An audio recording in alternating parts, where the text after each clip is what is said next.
Assalamu alaikum wa rahmatullahi wa barakatuhu. Peace be upon you all. My name is Mudassir Rahman. Welcome back to our channel Quran for Mankind. In a journey through Surah Al Baqarah, we now arrive at two verses that deal with a sobering truth. In today's episode, we look at verses 6 and 7 of Surah Al Baqarah, where Allah talks about a group of people who reject faith no matter what they see or hear. What happens when someone refuses to believe, not out of ignorance, but out of arrogance? Let's reflect deeply on verses 6 and 7 because they show us that guidance is not just about hearing the message, it's about responding to it sincerely.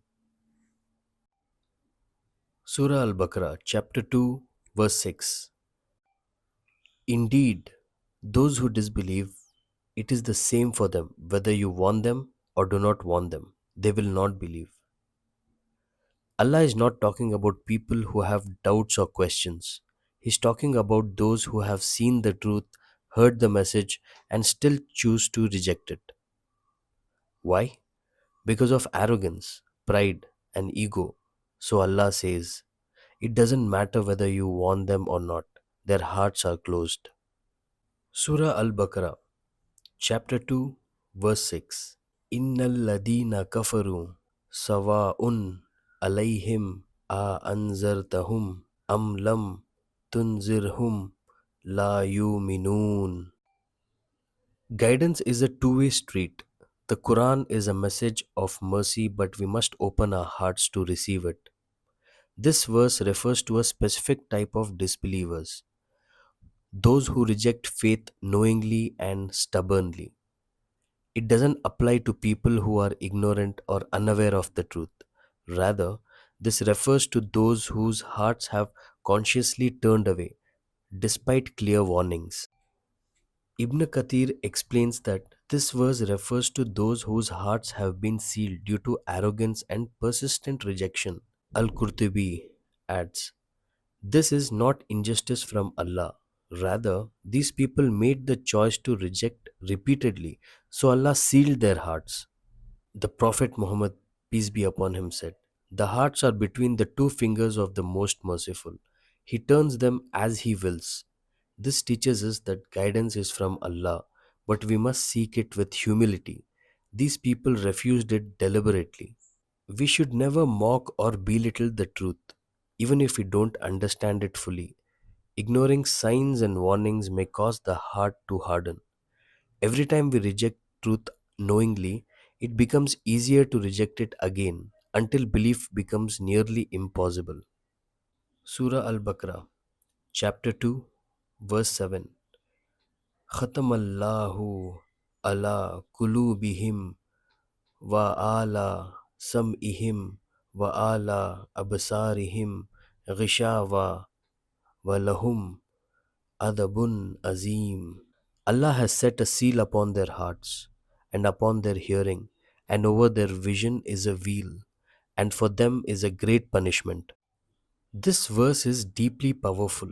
When someone rejects the truth persistently, Allah allows their heart to be sealed, not by force, but as a result of their own choices. Their heart can no longer feel the truth. Their ears no longer hear with sincerity. Their eyes may see the Quran, the signs, the proof, but their soul is blind. And what's the result? A punishment not just in this world, but in the hereafter, if they die on the path. Because of their constant rejection of truth, Allah sealed their hearts, ears, and eyes, meaning hearts can no longer accept guidance, ears no longer reflect on what they hear, eyes see the truth but ignore it. This is the result of their own actions, not a random punishment. Because of their constant rejection of truth, Allah sealed their hearts, ears, and eyes, meaning hearts can no longer accept guidance. The scientific discovery from the Heart Math Institute and neurocardiology that the heart sends more signals to the brain than it receives via the vagus nerve and other pathways, influencing the amygdala, emotion center, and prefrontal cortex, decision making. The Quranic concept of a heart that can no longer accept guidance due to a seal or blindness can be interrelated with the scientific finding that the heart signals shape emotional and cognitive states. If the heart, through its neural feedback, transmits states of hardness or resistance, example from chronic sin or denial, it may condition the brain via the amygdala and prefrontal cortex to reject new understanding or guidance. This aligns with the Quranic narrative of hearts becoming spiritually desensitized, as seen in Surah Al Baqarah, chapter 2, verse 7, and Surah Al Araf, chapter 7, verse 179. Many Muslims view this as a sign of the Quran's divine origin, arguing that an unlettered man could not have independently conceived such insights. The Quran itself claims to be a revelation from Allah, preserved and guarded. In Surah Al Hijr, chapter 15, verse 9, Allah says, "Indeed, it is we who send down the Quran, and indeed we will be its guardian," suggesting that its wisdom transcends human capability. The scientific discovery of the heart signaling to the brain, traced to the 1960s and expanded in the 1990s, contrasts sharply with the 7th century context of Prophet Muhammad, peace be upon him. His unlettered status and the Quran's detailed references to the heart's perspective role lead many to conclude that this knowledge could only come from a divine source, the Creator, Allah. This perspective invites both awe at the Quran's foresight and a deeper appreciation of its spiritual and scientific harmony. The Quran emphasizes on a sound heart, could parallel a coherent heart state in science, where positive signals enhance receptivity to truth, as we can see in Surah Ashura in chapter 26, verse 89. فَلَا يُفْلِحُ إِلَّا مَنْ أَتَى اللَّهَ بِقَلْبٍ salim. But only he will prosper who brings to Allah a sound heart. This suggests a dynamic interplay. The heart's psychological role in emotion and cognition supports the Quranic view of it as a spiritual organ whose condition determines acceptance of divine guidance.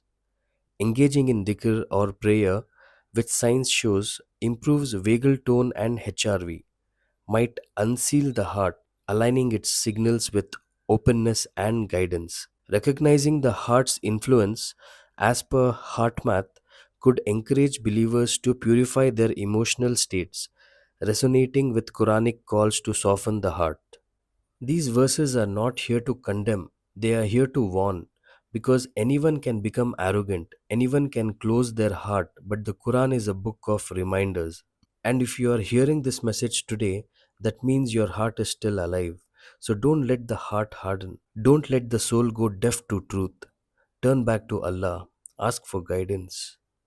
Because guidance is a gift and it begins with humility. These verses teach us a profound truth. Faith is a gift and it must be protected. If ignored repeatedly, the gift can be taken away. Until next time, may Allah guide us and keep our hearts firm on His path. Ameen. If you found this video helpful, please like it, share it, and subscribe. And also comment, Alhamdulillah, my heart is still alive. Let's keep exploring, learning, and reconnecting with the truth together. And also, do not forget to subscribe to Al Quran for Mankind for the next episode. Assalamu alaikum wa rahmatullahi wa barakatuhu.